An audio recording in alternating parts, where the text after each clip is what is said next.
Okay, let's talk about this because this was a topic of discussion last week. We had Gannon on. He was talking about how he's feeling that he's been targeted by Marshall. I've, you know, I will scream until I don't know, my ears bleed. I don't know what the saying is about pace of play and how it's a real big issue. This past week, I think we caught up with every card around hole 5 or 6, and we're just waiting all the time. Does disc golf have a pace of play issue, Paul? Like, is there a pace of play problem going on right now? According to Gannon, you might be one of the guys. Oh, me. Yeah, No, No, I have not one not. shot. You're on no, Gannon's no. mom's No. phone right This now. this is Yeah. more broad. This is not targeted towards you. This is more of a broad question of, does disc golf have a pace of play issue? I think there's a handful of players that definitely slow the courses down. Yes. Mm. And do they have a target on their back from the PDGA or some other players that might say, hey, can you speed this person up? Like when you look at the scorecard and you're like, why do we have a backup? And you see common names on those cards that are slowing the. Yeah, you see common names, yeah. So do these slow players have targets on their backs because they're slow? Sure. Like, yeah, that's an obvious one. Like, how many times do you have to tell someone to speed up? Um, and I think Gannon gets it more so. He gets the attention from coverage. People are watching it and they have to click through a couple times before he throws. And I think a lot of it comes with not just his routine. His routine is 20 plus seconds each time, but it's the part that they don't usually show on the coverage is when you walk up, range find it, talk about the disc, grab the disc. Like that's all part of your time. Um, so yeah, if you're saying him specifically, yeah, I think the PDJ or whoever's in charge, DDPT or whatnot, they do kind of go after him on his time. But I think there's some other players that you mentioned me. Like there might be 3 or 4 shots where I might go over 30 seconds to get into a hard spot, but I can tell you I've never taken more time in an open field shot. Mm-hmm. Mhm. Like that's because that's just we've always had that clock on us our entire career. So that hasn't changed. So I've always had a quicker routine, I think. But pace What of do you play, what do you yeah, think about the 30-second rule? Do you think because I think people, including myself, maybe have misunderstood why the rule even exists. Like, is it to speed the player up, or is it for pace of play for the whole entire course? Because those are two different things. Like, if they want to keep us, at 30 seconds so that we move along and we get through the Mhm. course yeah, fast, yeah. or is it to time us so that we have to throw every 30 seconds? Like, is it an actual player rule, or is it a pace of play rule? I think we always have to look at our rules to when we first started. We would play in five sums. So if there was no 30-second rule, who knows how long those rounds could take? And we'd be Six playing 2 rounds a sometimes. day. Yeah, sometimes. And then there's ghost cards. There's extra cards on it. You could have 23 cards on an 18-hole course. And that's just how it Mhm. was. And that's how it was when these rules were made. So I think nowadays we're struggling with daylight. So yeah, pace of play is important, for a lot of these tournaments. So my But point is, lead card tees off 20 minutes before second card. You run into second card. yeah, Who cares about the 30 seconds at that point? It's on those people. You get what I'm saying? So is it yeah, a player issue? Because the lead card, it's not their fault at that point. You're yeah, getting through as fast as the next card does. Yeah. sure. Or is it an actual pace of play issue? You know what I mean? Because I I think would when say people watch on coverage, they go, Gannon's taking forever. He's cheating. And to it's me, it's like, well, is there 3 holes in front of him to where he is holding everybody up? And that is, I mean, I guess I would answer that two ways. I would say one, it's production.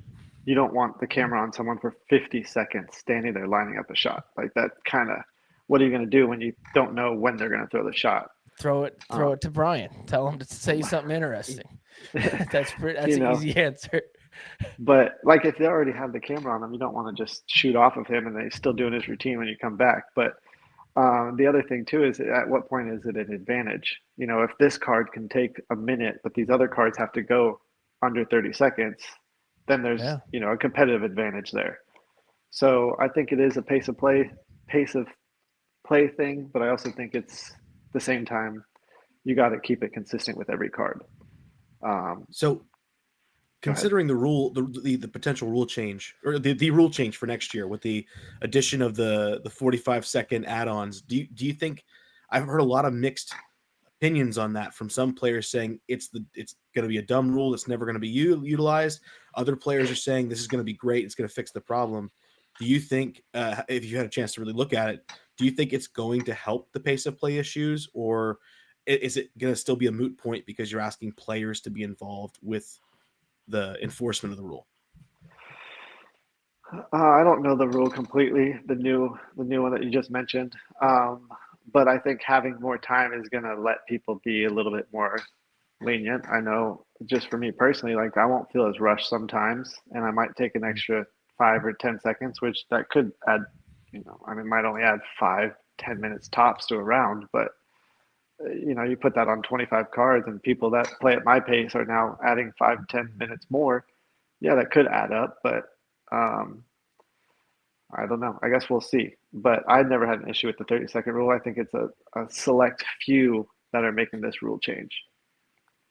Do you think as a product, because that's what you mentioned earlier, like you don't want to have a camera on a guy for 90 seconds not doing anything. Do you think the product as a whole would be better if we played our rounds significantly faster? I think it'd be better if we just had more cameras out there and then just switch to another card somewhere. Well, you also have to think, Yuli, too, about the live spectators too, the people that are watching. Yes. If we played faster, I mean, you can look at baseball right now. Baseball is trending very upwards right now as their games are getting closer to, I think it's under 2 hours or close to 2 hours compared to 3 hours. It's getting with the pitch clock. Now that they have the pitch clock, the players didn't like it at first. They got used to it. Now it's the normal, and it's much easier to watch a full baseball game because of the time.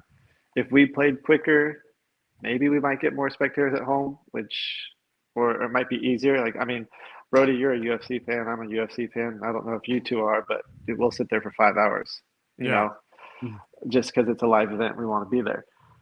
And there are those fans. There's those dedicated fans. But for a casual fan to be able to watch, for an hour and a half or 2 hours, it's kind of asking a lot. Yeah. Well, then let's put it 20 seconds. Yeah. Well, one of the best watches this year was the festival, because the festival had 2.5 hour rounds. Obviously, the course, we could talk about the course and like the ease of play and everything, but a 2.5 hour round became a much easier thing to persuade people to watch. Yeah. So, you almost want it faster for that, but it's, are you losing the play? Are players suffering? I don't think so. Yeah, and I think the speed needs to be more. There's two examples I have for you. One, I believe it was round 2. We finished hole 18. The card behind us was on hole 15. Yeah. So if you're sitting there on hole 18 watching cards come in, you probably have 30 minutes, 40 minutes of nothing happening and just waiting for something. So that's not great. And then the other thing is, I agree. I don't think players' play would decrease, because I think a lot of the pace of play is not so much. It's two things. One, we have to get rid of bad players. So if you're 30 over par for a round, you have to get rid of it. And I know people aren't going to want to say this. The pace of play a lot of times struggles when we play on the same courses as FPO. I was the second card out the final day. The card in front of us was a threesome. We stayed with him pretty much for the first 4 or 5 holes. And I think by hole like 10 or something, they caught up with FPO. Yeah. And then to the point of where when we got to hole 18, there was like, they were backed up. We were backed up. The car behind us got to us. That is a big issue right now is FPO. If they slow everyone down, yes, they do have like those 20-minute gaps they're putting in now. So it's not, I think it's 20 minutes in front of lead card, and there's a couple other 20-minute gaps. But those get squashed very quickly when you just have people standing on tee pads. And so I think the other issue too, Paul, maybe you want to talk about this. There needs to be like a shift in like the casual disc golf or like the local tournament disc golf and like the pro tournament disc golf.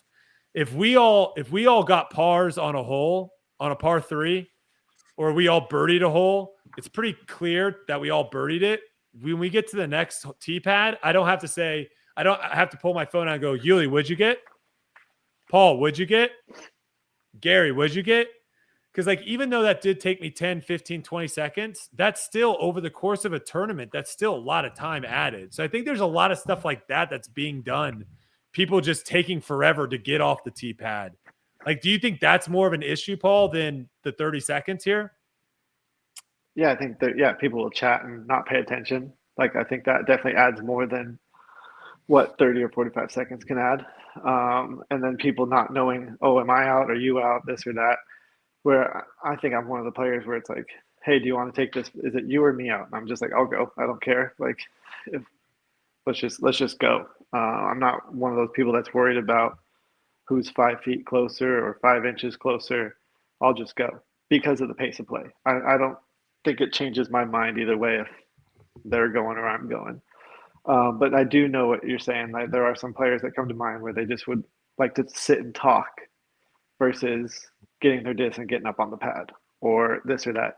I do see the scorecard issue that you mentioned. Sometimes I personally am like, I don't know what people took. Like, that guy was in the woods for 4 holes. Like, hey, Brody, what'd you get on this hole? Yuli, what'd you get? I couldn't pay attention to both of you guys because I was the one that was in the woods or whatever. So there are those moments, but then you should get stroked apparently next year too. Yeah, apparently that's a penalty if you don't watch everyone's shot, which I think is crazy. Yeah, that's kind of dumb. That's like, because that's slowing down pace of play too. Like, you should be in the woods. Yeah, you should be in the woods trying to figure out what to like. Imagine on hole, what was it, hole 13 or no, hole 12? You had the crazy scramble out of the woods. Yeah. Imagine on that hole if you had like everyone on your card standing behind you watching you. You guys should do a round like that and see how long it takes. Yuli, we're gonna need you to come back out of the woods to watch Brody shot. What was it? Hole 4. Hole 4. I threw a shot from way back and just walked all the way over there. And then all I heard was like whack, whack, whack. And those guys were stuck up top forever, like not clearing. Yeah, I know. And then I just walked up. I had parked it. So I just walked up, tapped it out before they even got across the thing. And I was like, they were like, who was it? One of them was like, hey man, I could have stroked you for not watching. And I'm like, you didn't see me tap out, bro. I could stroke you too. I know we're joking about it, but when I started playing on tour, guys, that's how people play disc golf. Mm-hmm. We would all throw our tee shots, and then whoever the shortest person off the tee, everyone would stand 10 feet behind their tee shot and watch their entire shot until it landed.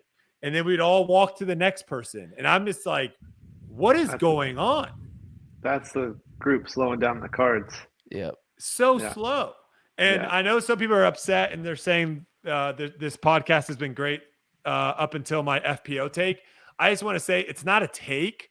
It's facts. Yeah, when you run into them and we got the course down. We got caught up with FPO on like hole 7 or hole 10. I can't remember which one it was. And we were waiting on FPO for the final round to the point of where on hole 18, the card in front of us was waiting to tee off. We were waiting to tee off. And then Luke Humphreys, who was behind me, his card was waiting to tee off behind that. Do you know what happens after that? It's just a domino effect of where everyone is just waiting and waiting and waiting and waiting and waiting. So it's not a take.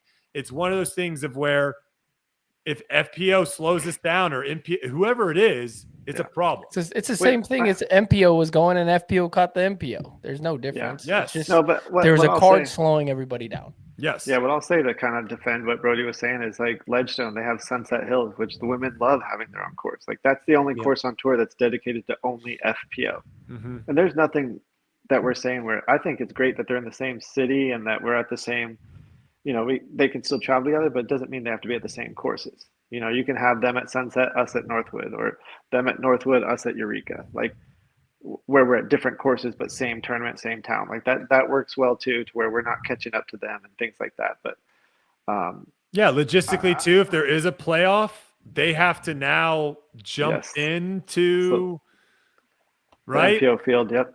Mm-hmm. Like there's stop just the MPO course. yeah, there's logistics about it. So, Yeah. Oh, I saw Cat Merch win her first tournament right there. in the play at Jonesboro. Yep, I Yeah. was at the gallery on Old 10.